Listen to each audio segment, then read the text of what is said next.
মৰমৰ ছাত্ৰ ছাত্ৰীসকল, আজিৰ আমাৰ বিষয় সমাজ বিজ্ঞানৰ দ্বিতীয় খণ্ড ভূগোল, শ্ৰেণী নৱম মান। পাঠ বায়ুমণ্ডল, গঠন, বায়ুৰ চাপ আৰু বায়ু প্ৰবাহ। আজিৰ মূল আলোচ্য বিষয়সমূহ হ'ল বতাহৰ সংজ্ঞা, বায়ুৰ গতিৰ প্ৰকাৰ, বতাহৰ উৎপত্তিৰ কাৰক, বতাহৰ গতি আৰু দিশ নিৰ্ধাৰণত প্ৰভাৱ পেলোৱা কাৰকসমূহ। প্ৰথমে আমি চাওঁ বতাহ বা বায়ু প্ৰবাহ মানেনো কি। সাধাৰণ অৰ্থত বায়ুৱে যেতিয়া গতি কৰে তাকেই বতাহ বা বায়ু প্ৰবাহ বোলে। যিহেতু বায়ুমণ্ডলত বায়ু কেতিয়াও স্থিৰ অৱস্থাত নাথাকে, অৰ্থাৎ ই গতি কৰি থাকে আৰু বায়ুৰ এই গতিশীল অৱস্থাই হ'ল বতাহ। সাধাৰণতে এই বায়ু প্ৰবাহ ভূপৃষ্ঠৰ সমান্তৰালভাৱে হয়। মূলতঃ বায়ুৰ গতিক আমি দুই প্ৰকাৰৰ, এক অনুভূমিক প্ৰবাহ আৰু দুই উলম্বিক প্ৰবাহ। যে উষ্ণতাৰ বিভিন্নতাৰ ফলত বায়ুৰ চাপৰ তাৰতম্য ঘটি বায়ুৱে যেতিয়া ভূপৃষ্ঠৰ সমান্তৰালভাৱে গতি কৰে তাকেই বতাহ বা বায়ু প্ৰবাহ বোলা হয়। অৰ্থাৎ বায়ুৰ অনুভূমিক গতিয়েহে বতাহ সৃষ্টি কৰে। বায়ুৰ উলম্বিক প্ৰবাহক স্ৰোত বোলে। যদিও বায়ুৰ গতি দুই প্ৰকাৰৰ, অনুভূমিক আৰু উলম্বিক হয়, তথাপিতো বতাহ বুলি ক'লে বা বায়ু প্ৰবাহ বুলি ক'লে আমি বায়ুৰ অনুভূমিক প্ৰবাহৰ কথাহে বুজিম। যিহেতু উষ্ণতাৰ বিভিন্নতাৰ ফলত বায়ুৰ চাপৰ তাৰতম্য ঘটে। আমি ইয়াৰ আগৰ যিটো ভিডিঅ'ত পৃথিৱীৰ বায়ু চাপ বলয়সমূহৰ বিষয়ে পঢ়িছিলোঁ, তাত এটা কথা গম পাইছিলোঁ যে উষ্ণতাৰ তাৰতম্যৰ ফলত বায়ুৰ চাপৰ তাৰতম্য ঘটে। অৰ্থাৎ কোনো অঞ্চলত যদি উষ্ণতা বেছি হয়, অৰ্থাৎ তাপ বেছি হয়, তেতিয়াহ'লে বায়ুৰ নিম্ন চাপৰ সৃষ্টি হয়। আকৌ উষ্ণতা বা তাপ কমিলে বায়ুত উচ্চ চাপৰ সৃষ্টি হয়। ফলস্বৰূপে উচ্চ চাপ অঞ্চলৰ পৰা নিম্ন চাপ অঞ্চললৈ ভূপৃষ্ঠ বা পৃথিৱীপৃষ্ঠৰ সমান্তৰালভাৱে বায়ুৱে যেতিয়া গতি কৰে তাকেই বতাহ বা বায়ু প্ৰবাহ বোলে। আনহাতে বায়ুৰ উলম্বিক প্ৰবাহক স্ৰোত বুলিহে কোৱা হয়। বায়ুৰ উলম্বিক আৰু অনুভূমিক প্ৰবাহক চিত্ৰসহায়ে দেখুৱাই দিছোঁ, তোমালোকে মন কৰিবা।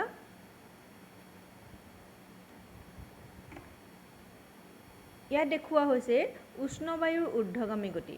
বায়ু যেতিয়া গৰম হয়, উষ্ণ হয়, তেতিয়া বায়ু পাতল হৈ ওপৰলৈ গতি কৰে। ফলস্বৰূপে সেই অঞ্চলত নিম্ন চাপৰ সৃষ্টি হয়। আনহাতে যেতিয়া বায়ু চেঁচা হয়, শীতল হ'লে ই গধুৰ হৈ তললৈ গতি কৰে, নিম্নগামী গতি। বায়ুৰ এই ঊৰ্ধ্বগামী আৰু নিম্নগামী এই দুয়ো গতিক একেলগে বায়ুৰ উলম্বিক প্ৰবাহ বুলি কোৱা হয়। আনহাতে যেতিয়া উচ্চ চাপ অঞ্চলৰ পৰা নিম্ন চাপ অঞ্চললৈ ভূপৃষ্ঠৰ সমান্তৰালভাৱে এনেধৰণে বায়ুৱে গতি কৰে তেতিয়াহ'লে তেনে বায়ুক অনুভূমিক প্ৰবাহ বুলি কোৱা হয়। আৰু এই উলম্বিক আৰু অনুভূমিক দুই প্ৰকাৰৰ প্ৰবাহৰ ভিতৰত অনুভূমিক বায়ু প্ৰবাহে বেছি গুৰুত্বপূৰ্ণ, কিয়নো বায়ুমণ্ডলত থকা বায়ুৰ অনুভূমিক প্ৰবাহৰ পৰিমাণ উলম্বিক প্ৰবাহৰ তুলনাত বহুগুণে বেছি। বায়ু প্ৰবাহ বায়ুমণ্ডলত সংঘটিত বহু ক্ৰিয়াকলাপৰ এটা অতি প্ৰয়োজনীয় মাধ্যম, যি অহৰহ উত্তাপ, আৰ্দ্ৰতা আৰু বায়ুমণ্ডলৰ অন্যান্য বহু ভৌতিক গুণাগুণ এখন ঠাইৰ পৰা আন এখন ঠাইলৈ কঢ়িয়াই নিয়াত সহায় কৰে। সেয়ে বহল অৰ্থত ইয়াক বায়ু প্ৰবাহ তন্ত্ৰ বোলে। যে বায়ু প্ৰবাহ বা বতাহ হ'ল বায়ুমণ্ডলত সংঘটিত বহুতো ক্ৰিয়াকলাপৰ এটা অতি প্ৰয়োজনীয় মাধ্যম, যি কি কৰে উত্তাপ, আৰ্দ্ৰতা আৰু বায়ুমণ্ডলৰ অন্যান্য ভৌতিক গুণাগুণসমূহ এঠাইৰ পৰা আন এঠাইলৈ কঢ়িয়াই নিয়ে। উদাহৰণস্বৰূপে আমি ক'ব পাৰোঁ যে কোনো জলপৃষ্ঠৰ ওপৰেদি যদি বতাহ প্ৰবাহিত হয় তেতিয়াহ'লে সেই বতাহে কি কৰে, লগত জলীয় বাষ্প কঢ়িয়াই লৈ যায়। ফলস্বৰূপে সেই বতাহ যি অঞ্চলৰ ওপৰেদি প্ৰবাহিত হয় সেই অঞ্চলৰ জলবায়ু বা বতৰ কি হয়, সেমেকা হয়। আনহাতে যদি বতাহ মৰুভূমি পৃষ্ঠৰ ওপৰেদি প্ৰবাহিত হয় তেতিয়াহ'লে সেই বতাহ বা বায়ু কি হয়, শুষ্ক মানে শুকান হয়। ফলত সেই বতাহ যি পৃষ্ঠৰ ওপৰেদি প্ৰবাহিত হয় সেই অঞ্চলৰ জলবায়ু শুকান হয়। আৰু সেইকাৰণে বহল অৰ্থতে গোটেই বায়ু প্ৰবাহক বায়ু প্ৰবাহ তন্ত্ৰ বোলে। এতিয়া এই বতাহ কেনেধৰণে উৎপত্তি হয়নো? বতাহৰ উৎপত্তি প্ৰধানতঃ দুটা কাৰকৰ ওপৰত নিৰ্ভৰ কৰে। এক উত্তাপৰ তাৰতম্য আৰু দুই চাপৰ পাৰ্থক্য। উত্তাপ আৰু চাপ এই দুইটা ইটোৰ লগত সিটোৰ সম্পৰ্ক আছে, কিয়নো উত্তাপ যদি বাঢ়ি যায় তেতিয়াহ'লে চাপ কমি যায়, আৰু উত্তাপ যদি কমি যায় তেতিয়াহ'লে চাপটো বাঢ়ি যায়। সেইকাৰণে বিষুৱীয় অঞ্চলত কি হয়, নিম্ন চাপৰ সৃষ্টি হয় আৰু মেৰু অঞ্চলত উচ্চ চাপৰ সৃষ্টি হয়। যিহেতু বিষুৱীয় অঞ্চলত কি হয়, সূৰ্যৰ ৰশ্মি লম্বভাৱে মানে পোনপটীয়াকৈ পৰে। পৰাৰ কাৰণে সেই অঞ্চলৰ বায়ু গৰম হয়, গৰম হ'লে পাতল হয় আৰু তেতিয়া ওপৰলৈ গতি কৰে, ফলত নিম্নচাপৰ সৃষ্টি হয়। আনহাতে মেৰু অঞ্চলত সূৰ্যৰ ৰশ্মি সদায় হেলনীয়াভাৱে পৰে। তাৰ ফলস্বৰূপে সেই অঞ্চল কি হয়, ঠাণ্ডা বা শীতল হয়। শীতল হ'লে বায়ুত উচ্চ চাপৰ সৃষ্টি হয়। তেতিয়া পৃথিৱী পৃষ্ঠৰ স্থায়ী উচ্চ চাপ আৰু নিম্নচাপ অঞ্চলসমূহৰ মাজত কি হয়, বায়ুৰ গতি হয়, অৰ্থাৎ উচ্চ চাপৰ পৰা নিম্নচাপলৈ নিয়মিতভাৱে বায়ুৱে গতি কৰে, অৰ্থাৎ বতাহৰ সৃষ্টি হয়। এতিয়া এই বায়ু প্ৰবাহৰ দিশ, বায়ু কোন দিশে গতি কৰিব আৰু ইয়াৰ গতিবেগ কম হ'ব নে বেছি হ'ব, ইয়াত প্ৰভাৱ পেলোৱা কিছুমান কাৰক আছে।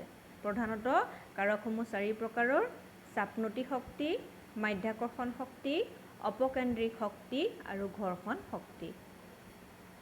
প্ৰথমে আমি চাওঁ চাপনতি শক্তি। চাপনতি শক্তি মানে হ'ল দুখন ঠাইৰ বায়ুমণ্ডলীয় চাপৰ পাৰ্থক্যৰ হাৰেই চাপনতি। চাপৰ পাৰ্থক্যৰ ফলত সৃষ্টি হোৱা শক্তিক চাপনতি শক্তি বোলে। যে কোনো দুখন ঠাই, ইয়াতে মই ধৰি ল'লোঁ A এখন ঠাই আৰু B এখন ঠাই। Aৰ চাপ হ'ল 500 মিলিবাৰ, Bৰ চাপ হ'ল 100 মিলিবাৰ আৰু এই দুয়োখন ঠাইৰ মাজৰ দূৰত্ব হ'ল 5 কিলোমিটাৰ। গতিকে এই অঞ্চলৰ চাপনতি কি হ'ব, এই অঞ্চলৰ চাপ 500 বিয়োগ B অঞ্চলৰ চাপ 100 মিলিবাৰক আমি তাৰ মাজৰ দূৰত্ব 5 কিলোমিটাৰে হৰণ কৰিলে কিমান হ'ব, 80 মিলিবাৰ পাৰ কিলোমিটাৰ। অৰ্থাৎ দুখন ঠাইৰ বায়ুমণ্ডলীয় চাপৰ পাৰ্থক্যৰ হাৰেই হ'ল চাপনতি। আৰু এই চাপনতিৰ ফলত যিটো শক্তি হ'ল, সেই শক্তিটোৱেই হ'ল চাপনতি শক্তি। চাপনতিৰ বাবে সৃষ্টি হোৱা শক্তিৰ মান নিৰ্ভৰ কৰে ঠাই দুখনৰ মাজত থকা চাপৰ পাৰ্থক্য আৰু দূৰত্বৰ ওপৰত। যে চাপনতিৰ বাবে যি শক্তি সৃষ্টি হ'ব, সেই শক্তি ঠাই দুখনৰ মাজৰ চাপৰ পাৰ্থক্য আৰু তাৰ দূৰত্বৰ ওপৰতহে নিৰ্ভৰ কৰিব। যদি চাপনতি বেছি হয়, বতাহৰ গতিবেগ বেছি হ'ব আৰু চাপনতি কম হ'লে বতাহৰ গতিবেগ কম হ'ব। আনহাতে দুখন ঠাইৰ মাজৰ দূৰত্বও যদি বেছি হয়, তেতিয়াহ'লে বতাহৰ গতিবেগ হ্ৰাস পাব। এই গোটেই কথাখিনি মই ইয়াত আকৌ এবাৰ বুজাই দিছোঁ। যে ধৰি ল'লোঁ এই অঞ্চলৰ চাপ 500 মিলিবাৰ, B অঞ্চলৰ চাপ 100 মিলিবাৰ আৰু দূৰত্ব আছিলে কিমান, 5 কিলোমিটাৰ। A আৰু Bৰ মাজৰ দূৰত্ব 5 কিলোমিটাৰ। ইয়াত আমি এই দুটা অঞ্চলৰ মাজত চাপনতি আমি উলিয়ালোঁ, কিমান পালোঁ, 80 মিলিবাৰ পাৰ কিলোমিটাৰ। আকৌ ধৰি ল'লোঁ C এটা অঞ্চল আৰু D এটা অঞ্চল। Cৰ চাপ 500 মিলিবাৰ আৰু D অঞ্চলৰ চাপ হ'ল 100 মিলিবাৰ।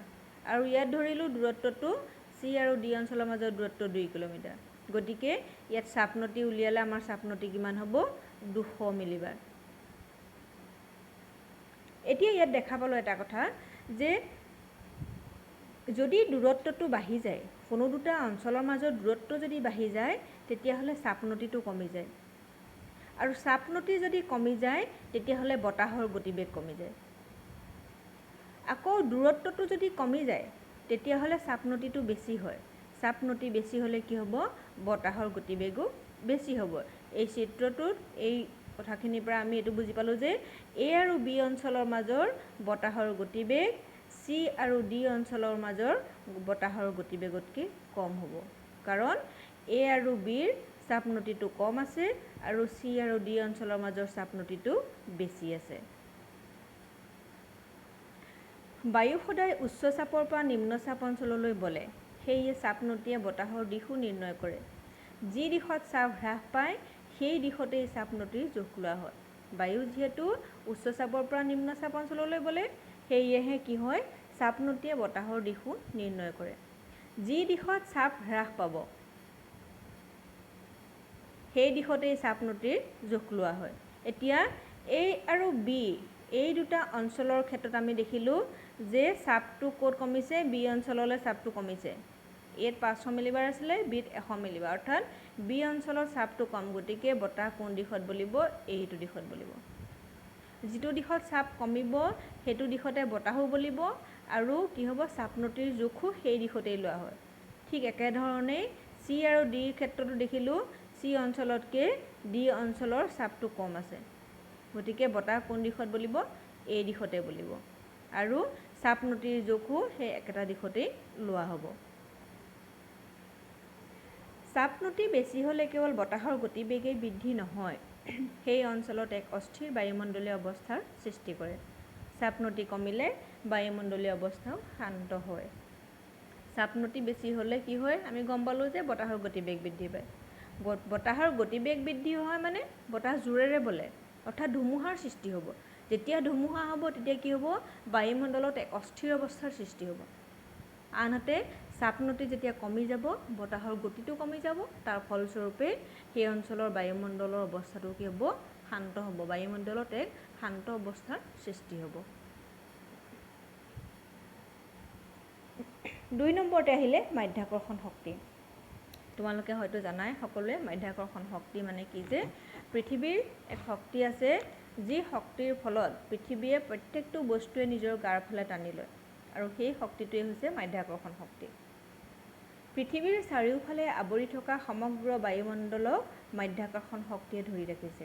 মাধ্যাকৰ্ষণ শক্তিৰ ফলতেই আমাৰ পৃথিৱীখনৰ চাৰিওকাষে বায়ুৰ এক গেছীয় আৱৰণ অৰ্থাৎ বায়ুমণ্ডল আছে, আৰু বায়ুৰ এই ওজন বা চাপো মূলতঃ মাধ্যাকৰ্ষণ শক্তিৰ ওপৰতেই নিৰ্ভৰশীল। অৰ্থাৎ যিমানেই ভূপৃষ্ঠৰ পৰা উচ্চতাটো বাঢ়িব, সিমানেই মাধ্যাকৰ্ষণ শক্তিৰ পৰিমাণটো কমি যাব, আৰু তাৰ ফলস্বৰূপে কি হ'ব, বায়ুৰ চাপৰ পৰিমাণো কমি যায়। মাধ্যাকৰ্ষণ শক্তি কমাৰ লগে লগে বায়ুৰ ঘনত্ব কমিব। পৃথিৱী পৃষ্ঠৰ পৰা যিমানেই আমি ওপৰলৈ যাম, সিমানেই মাধ্যাকৰ্ষণ শক্তিৰ মান কমিব, তাৰ ফলত বায়ুমণ্ডলত থকা বায়ুসমূহৰ ঘনত্ব কমিব, অৰ্থাৎ বায়ু পাতল হ'ব। পাতল হ'লে তাত কি হ'ব, নিম্নচাপৰ সৃষ্টি হ'ব। তাৰ ফলস্বৰূপে ভৈয়াম অঞ্চলৰ পৰা পাৰ্বত্য অঞ্চললৈ বা পৰ্বতলৈ কি হয়, এক উলম্বিক প্ৰবাহৰ সৃষ্টি কৰে। তদুপৰি মাধ্যাকৰ্ষণ শক্তিৰ বাবে কি হয়, কোনো দুখন ঠাইৰ মাজত প্ৰবাহিত বায়ুৰ গতি সম্পূৰ্ণ সৰল ৰৈখিক নহয়, কিছু বক্ৰাকাৰ হয়। যিহেতু মাধ্যাকৰ্ষণ শক্তিৰ কাৰণে কি হয়, সম্পূৰ্ণ সৰল ৰৈখিক এনেধৰণে নহয়, কি হয়, কিছু বক্ৰাকাৰ, এনেধৰণে অলপ একা বেকা হয়। বতাহ একা বেকাকৈ গতি কৰে। 3 নম্বৰতে আহিলে অপকেন্দ্ৰিক শক্তি। পৃথিৱীয়ে নিজ মেৰুদণ্ডক কেন্দ্ৰ কৰি ঘূৰি থকাৰ ফলত কেন্দ্ৰৰ পৰা বহিৰ্মুখে এক শক্তিৰ সৃষ্টি হয়। ইয়াক অপকেন্দ্ৰিক শক্তি বোলে। যে পৃথিৱীয়ে 24 ঘণ্টাত নিজ মেৰুদণ্ডক কেন্দ্ৰ কৰি এপাক ঘূৰিবলৈ কিমান সময় লাগে, 24 ঘণ্টা লাগে। আৰু পৃথিৱীৰ এই গতিটোক কোৱা হয় আৱৰ্তন গতি। এই আৱৰ্তন গতিৰ ফলত কি হয়, পৃথিৱীৰ কেন্দ্ৰৰ পৰা বহিৰ্মুখে বাহিৰৰ ফালে এক শক্তিৰ সৃষ্টি হয়। ইয়াকে অপকেন্দ্ৰিক শক্তি বোলে। ইয়াতে দেখুৱাইছোঁ মই চিত্ৰৰ সহায়ত। ধৰি ল'লোঁ এইটো কেন্দ্ৰ, পৃথিৱীৰ কেন্দ্ৰ। এই কেন্দ্ৰৰ পৰা যেতিয়া পৃথিৱীয়ে নিজ মেৰুদণ্ডক কেন্দ্ৰ কৰি এনেধৰণে ঘূৰি থাকিব, ঘূৰি থকাৰ ফলত কেন্দ্ৰৰ পৰা বহিৰ্মুখে এক শক্তিৰ সৃষ্টি হ'ব, বাহিৰৰ ফালে সৃষ্টি হয়। ইয়াকে অপকেন্দ্ৰিক শক্তি বোলে। যদি ভিতৰৰ ফালে সৃষ্টি হ'লহেঁতেন তাক অভিকেন্দ্ৰিক শক্তি বোলে। ভিতৰৰ ফালে হ'লে তাক অভিকেন্দ্ৰিক বুলি কয়, আৰু বাহিৰৰ ফালে হ'লে অপকেন্দ্ৰিক শক্তি হয়।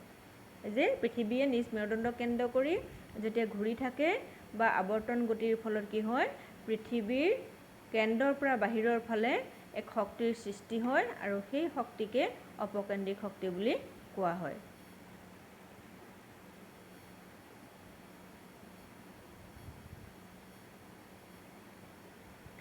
এই শক্তিয়ে বতাহৰ গতিৰ দিশত প্ৰভাৱ পেলায়, আৰু এই শক্তিটোৰ কথা 1844 চনত গেস্পাৰ ডি কৰিওলিছ নামৰ ফৰাচী গণিতজ্ঞ এজনে উদ্ঘাটন কৰাৰ বাবে এই শক্তিক কৰিওলিছ বল বুলি কোৱা হয়। যে অপকেন্দ্ৰিক শক্তিৰ বিষয়ে 1844 চনতে গেস্পাৰ ডি কৰিওলিছ নামৰ এজন গণিতজ্ঞ উদ্ঘাটন কৰিছিল, আৰু সেইকাৰণে তেওঁৰ নামটো লৈয়ে এই শক্তিটোৰ নাম কৰিওলিছ বল বুলি কোৱা হয়। কৰিওলিছ বলে কি কৰে, বতাহৰ দিশৰ কিছু সালসলনি ঘটে। এই বলৰ বাবেই উত্তৰ গোলাৰ্ধত বায়ু প্ৰবাহ ঘড়ীৰ কাঁটাৰ দিশত সোঁফালে আৰু দক্ষিণ গোলাৰ্ধত ঘড়ীৰ কাঁটাৰ বিপৰীত দিশত বাওঁফালে বিক্ষেপিত হয়। ইয়াক ফেৰেলৰ সূত্ৰ বোলে। কৰিওলিছ বলৰ ফলত কি হয়, উত্তৰ গোলাৰ্ধত এইডাল হ'ল বিষুৱ ৰেখা, ইকুৱেটৰ। বিষুৱ ৰেখাৰ পৰা এইফালে এই অংশটোক উত্তৰ গোলাৰ্ধ বুলি কয়, আৰু এই অংশটোক কোৱা হয় দক্ষিণ গোলাৰ্ধ। উত্তৰ গোলাৰ্ধত কৰিউলিছ বলৰ ফলত বতাহৰ দিশ আৰু দক্ষিণ গোলাৰ্ধৰ বতাহৰ দিশ কি হয় বিপৰীতমুখী হয় উত্তৰ গোলাৰ্ধত ঘড়ীৰ কাঁটাৰ দিশত সোঁফালে ঘড়ীৰ কাঁটা এই দিশত বলে ঘূৰে উত্তৰ গোলাৰ্ধত ঘড়ীৰ কাঁটাৰ দিশত সোঁফালে বতাহ প্ৰবাহিত হয় আৰু দক্ষিণ গোলাৰ্ধত কি হয় ঘড়ীৰ কাঁটাৰ বিপৰীত দিশত এনেধৰণে বতাহটো প্ৰবাহিত হয় আৰু ইয়াকে কি বুলি কোৱা হয় ফেৰেলৰ সূত্ৰ বুলি কোৱা হয়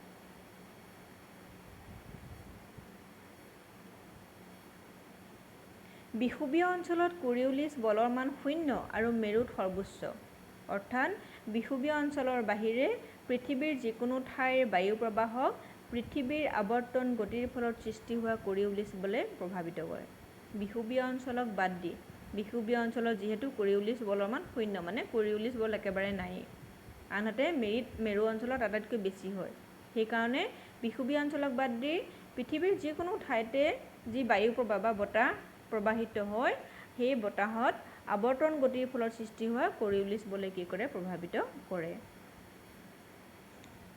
শেষত আহিলে ঘৰ্ষণ শক্তি ঘৰ্ষণ মানে হ'ল ঘঁহনি বায়ুৰ অনুভূমিক গতিৰ ফলত ঘৰ্ষণ শক্তিৰ সৃষ্টি হয় বায়ুৰ দুই প্ৰকাৰৰ গতি আমি পাইছিলোঁ এক উলম্বিক গতি আৰু এক অনুভূমিক গতি উলম্বিক গতিত ঘৰ্ষণৰ সৃষ্টি নহয় ক'ত হয় অনুভূমিক গতিৰ ফলত ঘৰ্ষণৰ সৃষ্টি হয় বতাহৰ গতিবেগত ঘৰ্ষণ শক্তিৰ প্ৰভাৱ ঋণাত্মক এই ঘৰ্ষণ শক্তিয়ে বতাহৰ গতিবেগত ঋণাত্মকভাৱে ক্ৰিয়া কৰে অৰ্থাৎ যদি ঘৰ্ষণটো বেছি হয় তেতিয়াহ'লে বতাহৰ গতিবেগটো কমি যায় আৰু যদি ঘৰ্ষণটো যদি কম হয় তেতিয়াহ'লে বতাহৰ গতিবেগটো বাঢ়ে বিশেষকৈ অনুভূমিক বতাহ কেনে পৃষ্ঠৰ ওপৰেদি প্ৰবাহিত হয় তাৰ ওপৰতেই ঘৰ্ষণ শক্তিৰ মান নিৰ্ভৰ কৰে অনুভূমিক বতাহটো কেনে পৃষ্ঠৰ ওপৰেদি অৰ্থাৎ পৃষ্ঠভাগ সমান পৃষ্ঠ নে খলাবমা পৃষ্ঠ অসমান পৃষ্ঠ যদি পৃষ্ঠভাগ সমান হয় তেতিয়াহ'লে ঘৰ্ষণ শক্তিটো নাথাকে তেতিয়া বতাহৰ গতিবেগটো বাঢ়িব আনহাতে যদি অসমান ভূপৃষ্ঠ হয় তেতিয়াহ'লে বতাহ কি হ'ব খুন্দা খাব অসমান পৃষ্ঠৰ ওপৰত খুন্দা খাব ঘঁহনি খাব তাৰ ফলস্বৰূপে বতাহৰ গতিবেগটো কমি যাব অসমান পৃষ্ঠ যেনে পৰ্বত পাহাৰ ওখ অট্টালিকা গছ-গছনি আদিৰে ভৰা ভূপৃষ্ঠত ঘৰ্ষণ শক্তি বেছি হয় তেনে পৃষ্ঠৰ ওপৰেদি প্ৰবাহিত বতাহৰ গতিবেগ হ্ৰাস পায় আনহাতে জলপৃষ্ঠ বা বৰফাবৃত ঠাইত ঘৰ্ষণ শক্তিৰ প্ৰভাৱ কম হয় সেয়েহে এনে অঞ্চলত বতাহৰ গতিবেগ বৃদ্ধি পায় যিহেতু জানো জলপৃষ্ঠ বা বৰফাবৃত অঞ্চলত আমি গছ-গছনি বা ঘৰ দুৱাৰ পৰিমাণটো নাথাকে পৰ্বত পাহাৰ নাথাকে সেইকাৰণে সেই অঞ্চলৰ ওপৰেদি বতাহে কোনো বাধা নোপোৱাকৈ প্ৰবাহিত হ'ব পাৰে তাৰ ফলস্বৰূপে সেই অঞ্চলত বতাহৰ গতিবেগটো বেছি হয় আনহাতে গছ-গছনি ঘৰ দুৱাৰ পৰ্বত পাহাৰ থাকিলে বতাহে তাত কি হয় ঘঁহনি খায় খুন্দা খোৱাৰ ফলত তাৰ গতিবেগটো কমি যায় ছাত্ৰ ছাত্ৰীসকল আজি তোমালোকৰ লগত ইমানখিনি কথাই আলোচনা কৰিলোঁ যদি তোমালোকে বুজি পোৱা বা বুজাত যদি কিবা অসুবিধাৰ সৃষ্টি হয় তেতিয়াহ'লে কমেণ্ট ছেকশ্যনত মোক জনাব পাৰা আজিলৈ ইমানতে সামৰিলোঁ ধন্যবাদ